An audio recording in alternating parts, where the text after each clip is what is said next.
सर्वमङ्गलमाङ्गल्ये शिवे सर्वार्थसाधिके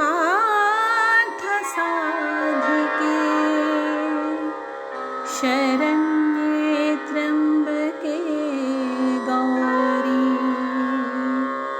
नारायणी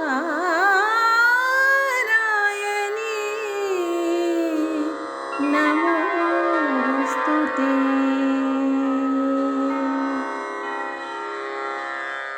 जय माँ इंद्राक्षी, जय अम्बे। इंद्राक्षी धाम में दर्शकों आप सभी का हम हार्दिक स्वागत करते हैं। आज तृतीय नवरात्र है। भगवती चंद्र घंटा का आज के दिन पूजन किया जाता है। जिस घर में भगवती चंद्र घंटा का षोडशोपचार पूजन होता है उनके निमित्त भोग अर्पण किया जाता है, पाठ किया जाता है। वो घर एक तरह से शत्रुओं से रहित हो जाता है, बाधाओं से रहित हो जाता है। नाना प्रकार के संकट उस घर के दूर हो जाते हैं। बहुत सारी चीज़ें आज के इस अंक में हम आपको बताएंगे। साथ में बताएंगे आज लगने वाला भोग, आज होने वाला पाठ, कल लगने वाला भोग और पाठ, सारी जानकारी आपको देंगे। आइए पहले आज का हम पंचांग देखें। 24 मार्च सन 2023 दिन शुक्रवार, संवत 2080, चैत्र मास शुक्ल पक्ष, तिथि आज तृतीया है और साथ ही गणगौर का पर्व है। गणगौर पर्व की सभी देशवासियों को बहुत बहुत शुभकामनाएं। नक्षत्र अश्वनी है। आज जन्मे जातक गणमूल नक्षत्र की श्रेणी में रहेंगे। राहु काल 10:30 से 12, दिशाशूल पश्चिम दिशा। भगवती चंद्र घंटा सभी के ऊपर कृपा बरसाएं। और इसी के साथ साथ जब आज का जो पूजन साधक कर रहे भी होंगे, बहुत लोग करेंगे। भगवती दुर्गा के ही अनेक रूप हैं। 9 रूपों में भगवती बसती हैं। 108 नाम, 1008 नामों में भगवती बसती हैं, है ना। शक्तिपीठों में भगवती का वास है। 10 महाविद्याओं में भगवती का वास है। हम इन्हें दुर्गा कह लें, हम इन्हें इंद्राक्षी कह लें, हम इन्हें नैना कह लें, हम इन्हें चामुंडा कह लें, हम इन्हें कामाख्या कह लें, हम इन्हें विंध्यवासिनी कह लें। माँ के ही अनेकों रूप हैं। जो दुर्गा सप्तशती साधक पढ़ रहे हैं उन्होंने देखा किस प्रकार से शत्रुओं का मर्दन करने वाली, हजार हजार रथियों के साथ करोड़ करोड़ असुरों से क्षण भर में उनकी सेना को नष्ट कर देने वाली, जैसे एक काष्ठ को एक माचिस की तीली जला फेंक दी है। ऐसे ही भगवती हैं जो भगवती की शरण में जाकर के जगदम्ब जगदम्ब कह कर के पुकारता है। नाना भांति के कष्ट उस व्यक्ति के दूर हो जाते हैं। आप घर में अखंड ज्योत बहुत लोग लगाए हैं, किसी कारणवश कई बार ज्योत शांत हो जाती है। घबराना नहीं है, वहम नहीं करना है, ऐसा हो जाता है कई बार। ज्योत के ऊपर फूल बन रहा है, ज्योत कैसी चल रही है, इस प्रकार के किसी वहम में नहीं पड़ना है। एक ध्यान रखना, जितना प्योर आपका घी होगा उतनी ही ज्योत फूल रहित रहेगी। ये सब नौटंकियां हैं कि ऐसा फूल बने तो ये होता है। पाठ आप कुछ भी ना करें, बस फूल देखते रहें ज्योत पे कैसा बन रहा है। ये क्या बात हुई? अरे आप घर में वैसे भी दिया जला के छोड़ दीजिए तो भी उसके ऊपर कोई ना कोई आकृति बन जाती है। इसलिए वहम में मत फंसिए। साक्षात आपके सामने भवानी बैठी हैं, आप उनके ऊपर ध्यान दीजिए, आप अपनी भक्ति भावना के ऊपर ध्यान दीजिए। इन दिनों में देवी अथर्वशीर्षम का पाठ करना बड़ा श्रेष्ठ रहता है। इन दिनों में देवी माता के 108 नाम जपना, 1008 नाम जपना बहुत श्रेष्ठ रहता है। इन दिनों में गायत्री यज्ञ करना, गायत्री मंत्र जपना, साथ ही दुर्गा जी के किसी भी मंत्र से या निवारण मंत्र से तिलों की आहुतियाँ देना बहुत श्रेष्ठ रहता है। इन दिनों में अपने घर को पवित्र रखना। भगवती न जाने किस रूप में किसके घर में आकर के अपना डेरा रखें, स्थान चुनें। इसलिए बहुत शुद्ध तरीके से आपको अपने घर को शुद्ध रखना है, मन को शुद्ध रखना है, तन को शुद्ध रखना है। भक्ति का मायने केवल तन शुद्ध नहीं है, भक्ति का मायने आपके तन के साथ साथ आपका मन भी शुद्ध होना चाहिए। अच्छा आहार लें। आप व्रत नहीं रख सकते हैं, कोई बात नहीं, आप भगवती की साधना के तब भी अधिकारी हैं। आपने गुरु मंत्र की दीक्षा नहीं ली है, नवारण मंत्र की दीक्षा नहीं ली है, आपने दुर्गा जी के किसी मंत्र की दीक्षा नहीं ली है, तब भी आप दुर्गा सप्तशती पढ़ने के अधिकारी हैं। तब भी आप दुर्गा जी की पूजा पाठ करने के 100% अधिकारी हैं। इतना वहम डाल दिया गया है।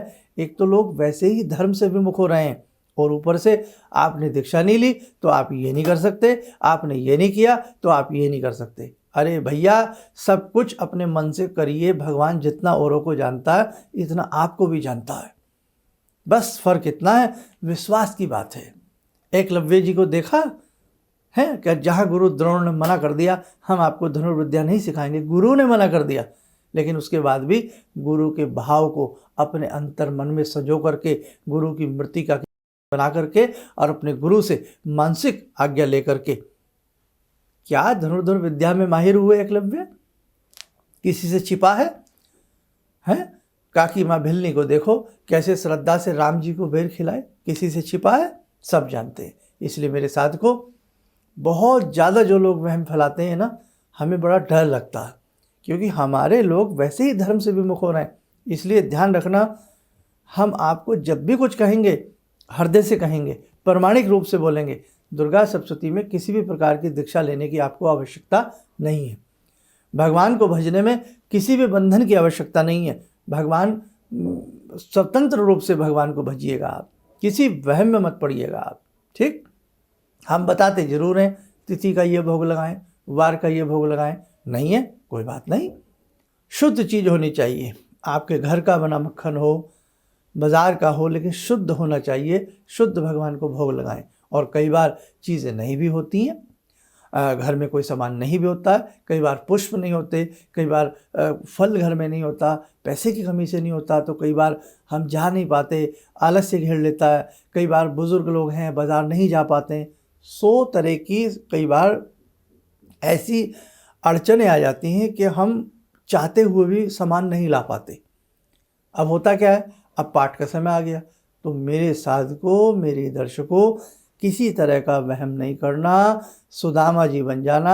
सुदामा जी को जब कुछ नहीं मिला तो काख में तंदुल छिपा करके भगवान श्री कृष्ण से, योगीराज महाराज से, अपने परम मित्र से मिलने के लिए चले आते हैं। और भगवान श्री कृष्ण उन्हीं तंदुलों को 2 मुट्ठी कितने प्यार से उनको चखते हैं, है ना, 2 लोगों का स्वामी बना देते हैं। तीसरी मुट्ठी भी खाने को थे कि हाथ पकड़ लिया जाता है। खैर, वो तो आपने प्रसंग सुना होगा। तो कहने का भाव, भगवान ये नहीं देखता कि आप क्या चढ़ा रहे हैं, भगवान ये देखता है कि आपकी श्रद्धा कैसी है, आपका मन कैसा है। बस अपनी भक्ति को, अपनी भावना को मन से करना, फिर किसी तरह से घबराने की आवश्यकता नहीं है। बहुत लोग आपको नाना भांति के वहमों में डाल देंगे। आप ऐसा ना करें तो ऐसा हो जाएगा, ऐसा ना करें तो वैसा हो जाएगा। अरे भैया, कुछ भी नहीं होगा। आपकी भावना गजब की है ना, सारी चीज़ें अपने आप सुव्यवस्थित हो जाएंगी। आइए, अब आज का क्या पाठ रहेगा, क्या भोग रहेगा तिथि और वार के हिसाब से, और कल का क्या रहेगा, आइए ये जान लेते हैं। तृतीय नवरात्र का स्वरूप, भोग व पाठ। तृतीय नवरात्र का जो स्वरूप है आज का, वो भगवती चंद्र घंटा का पूजन किया जाता है। जो भी पूजन करें, जो भी समर्पण करें, भगवती चंद्र घंटा का नाम लेकर के करें। तिथि के अनुसार भोग जाने, दूध का भोग लगता है जिससे दुखों की निवृत्ति होती है। वार के अनुसार से मिश्री का भोग लगाया जाता है, और दूध में ही मिश्री डाल करके भगवती को भोग लगा दें तो दोनों काम बन जाएंगे। आज का पाठ 4था अध्याय आज के दिन पढ़ा जाता है। कल अध्याय भी ज़्यादा होंगे, है ना, और बाकी सारी चीज़ें मैं कल की भी आपको नोट करा देता हूँ, आप नोट कीजिए। चौथे नवरात्र का स्वरूप, भोग व पाठ। चौथे नवरात्र का जो स्वरूप होता है वो भगवती कुष्मांडा का होता है। जो भी पूजन करें, षोडशोपचार पूजन करें, आरती करें, भोग लगाएं, भगवती कुष्मांडा का ही ध्यान करें। तिथि के अनुसार भोग भगवती को मालपुए का लगता है कल के हिसाब से, और वार के हिसाब से भगवती को गोघृत का भोग लगता है। और पाठ जो है 5वां, 6ठा, 7वां और 8वां कल के दिन 4 अध्यायों का पाठ किया जाता है। अच्छे से करिएगा। और जैसे हमने कहा मालपुआ, अब मालपुआ हर जगह, बहुत से शहरों में तो मालपुआ मिलता ही नहीं है, आसपास नहीं मिलता, दूर मिलता। तो ऐसा नहीं है कि आप मालपुए का भोग लगाएं। आप कोई भी अन्न से चीज़ बना करके, और जैसे मीठे गुलगुले होते हैं या कोई ऐसी चीज़ भोग लगा दें, और नहीं तो सर्वश्रेष्ठ है जो चीज़ मिल जाए तो ले लें, नहीं तो दूध सब घर में मिलता, दूध का, फल का और किसी भी खोए के मिष्ठान का भगवती को भोग लगा दें। या पंचमेवा का भोग भगवती को अति प्रसन्न करता है। ड्राई फ्रूट का भोग आप भगवती को रोज़ लगा सकते हैं। कहने का भाव, जरूरी नहीं है जो मैं बता रहा हूँ वो चीज़ें आपको मिल जाए तो बहुत अच्छी बात है, क्योंकि ऐसा लिखा गया है, ऐसा बताया गया है, तो मैं आपको बता रहा हूँ। ना मिले तो आप दूध का भोग लगाइए, फल का भोग लगाइए, और साथ में जो ड्राई फ्रूट का भोग लगाइए। बाद में प्रसाद के रूप में आप स्वयं ले लीजिएगा। आइए, समय और चला आज की ध्यान साधना का। आज की ध्यान साधना में जुड़ते हैं भगवती चंद्र घंटा से।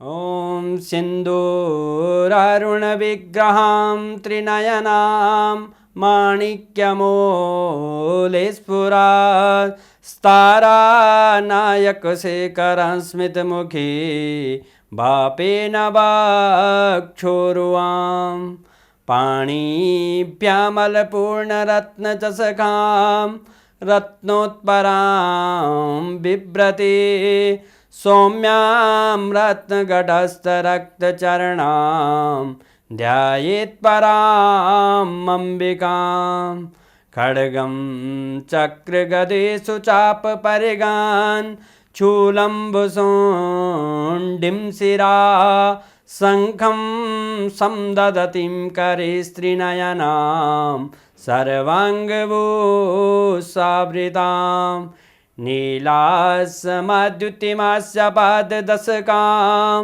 सेवे महाकालिकां यामास्तो स्वपितैहरो कमलजो हन्तुं मधुं कैटवं विद्युद्दामसमप्रभां मृगपते स्कन्दस्थितां भीषणां कन्या विहकरवालखेटविलसा धस्ताविरासेवितां हस्तैश्चक्रगदाशिखेटविशिखां चापं गुणं तर्जनीं विप्राणामलिलात्मिकां शशिधरां दुर्गां त्रिनेत्रां भजे। कवच बना लें, ध्यान करें, भगवती चंद्र घंटा का शुभ आशीष हम सबके ऊपर बरस रहा है।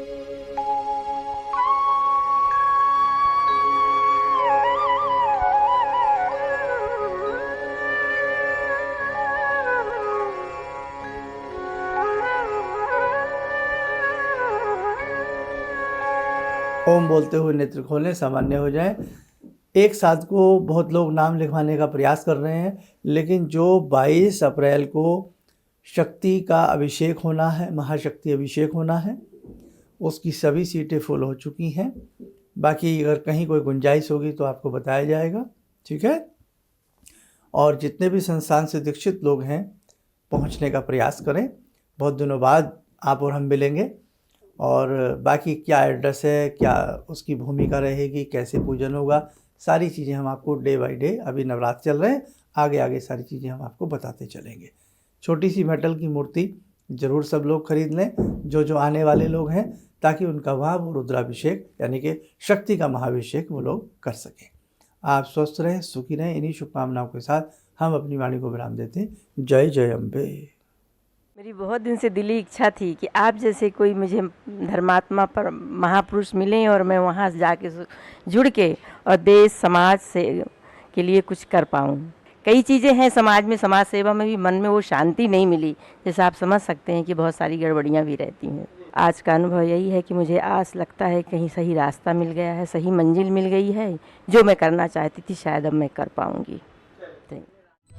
किसी भी समस्या के समाधान के लिए मिले प्रसिद्ध हस्तरेखा एवं वास्तु विशेषज्ञ प्रोफेसर धर्मेंद्र शर्मा जी से। नोट: शिविर में भाग लेने हेतु एवं व्यक्तिगत रूप से मिलने के लिए कॉल करने का समय सुबह 10 बजे से शाम 6 बजे तक।